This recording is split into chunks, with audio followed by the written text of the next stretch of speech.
Vous savez, j'arrive pas avec des chiffres. Moi, j'arrive là dans la politique, je veux voir un peu comment ça se passe, quelles sont les dynamiques à exploiter. Et à partir de là, effectivement, on pourra... C'est difficile pour être maire, ça, d'arriver pour voir comment ça se passe. Tout à fait, tout à fait, tout à fait. Mais bon, il y a des solutions. On a une rivière Aisne. Et j'aimerais qu'on profite de ce cadeau pour pouvoir faire des attractions qui se dérouleraient justement au bord de l'Aisne pour remettre en valeur cette rivière. Est-ce que c'est pas ce que Patrick Dailly a entrepris? Non? Peut-être. Peut-être, mais de toute façon, oui, effectivement, on va retomber tous sur les mêmes idées quelque part. Mais après, voilà, comment elles sont exploitées, comment elles sont faites, je ne pense pas qu'on aura les mêmes idées sur l'embellissement de. Ah, justement, quelles sont les vôtres? Parce que je ne vais pas dévoiler mon programme quand même. Je ne vais pas dévoiler. On est à 3-4 jours du premier tour. De manœuvre. Emmanuel Chassagneux, est-ce que la ville a été bien gérée financièrement? L'endettement, parce que j'ai entendu qu'on s'était encore endetté. J'arrive sur le territoire. Donc effectivement, M. Dailly a un passé, donc il peut amener pas mal de chiffres et pas mal de choses sur la table. Mais moi, ce que je ferai dans un premier temps, c'est un audit.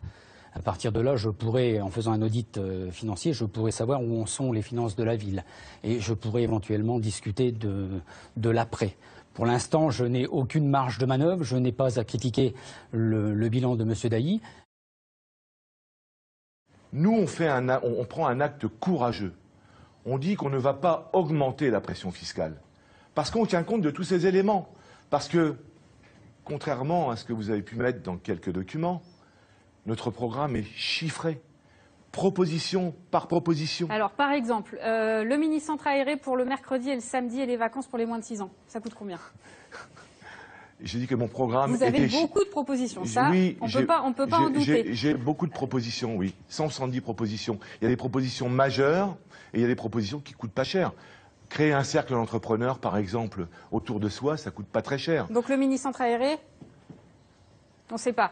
La gratuité, le premier quart d'heure de stationnement, ouais. Combien ça coûte? C'est chiffré. À combien? C'est chiffré.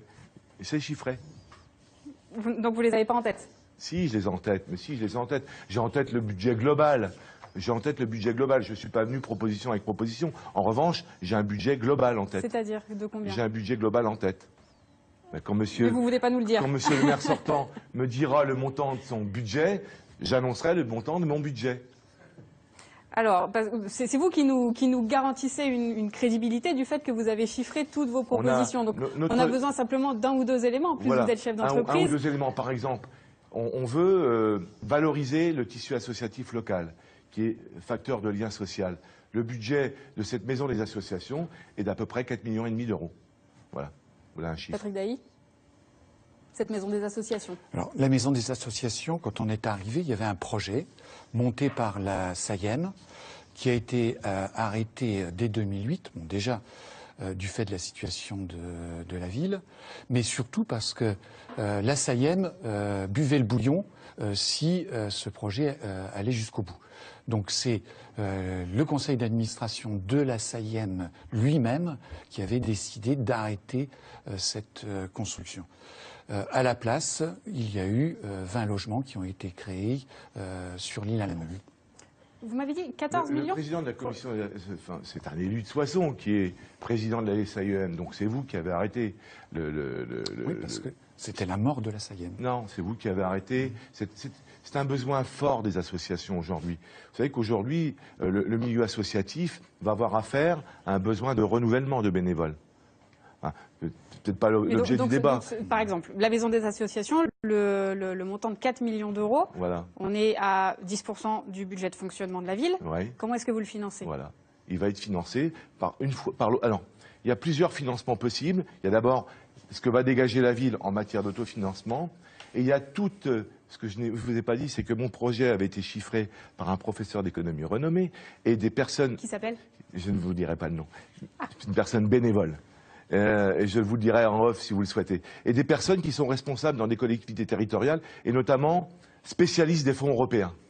Eh bien, on pourra, tout notre budget qui a été chiffré est chiffré à partir d'autofinancement de la ville. La ville dégage en gros aujourd'hui 4 millions d'euros d'autofinancement. de fonds européens que nous allons aller chercher et aussi des fonds privés. Par exemple, vous dites dans votre programme, nous réaliserons d'importants travaux dans tous les quartiers. Oui. C'est chiffré. Oui, c'est chiffré. Un peu partout.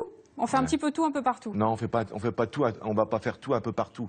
Non. À combien alors? Voilà. Il y a, on va prendre, quand on dit dans les quartiers, par exemple, dans le quartier Saint-Médard, il y a de la voirie à refaire, et notamment à casser la vitesse de 2 rues où les voitures passent à 80 à l'heure. Là, c'est rénover la voirie. Voilà, et ça coûte?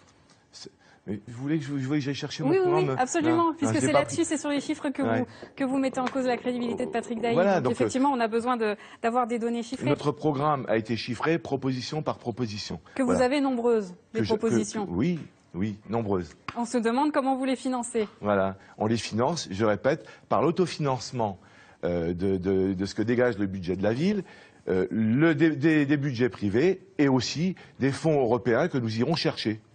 Ce qui suffira donc à financer toutes les mesures que vous proposez dans votre programme.